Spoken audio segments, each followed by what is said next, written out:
সব দলের প্রতিনিধি সংসদে থাকতো, কোন একক দলের মাতব্বরি কিংবা ছড়ি ঘুরানোটা থাকতো না।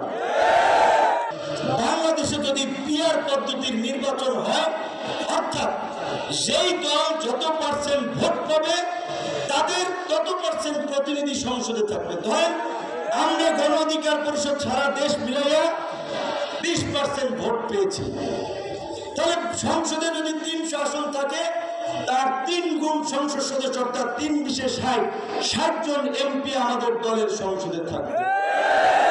ঠিক একইভাবে অন্যান্য দল এইভাবে যত পার্সেন্ট ভোট পাবে তত পার্সেন্ট সংসদ সদস্য তাদের সংসদে থাকবে। তাহলে হয়তো কি সব দলের প্রতিনিধি সংসদে থাকতো, কোন একক দলের মাতব্বরি কিংবা ছড়ি ঘুরানোটা থাকতো না।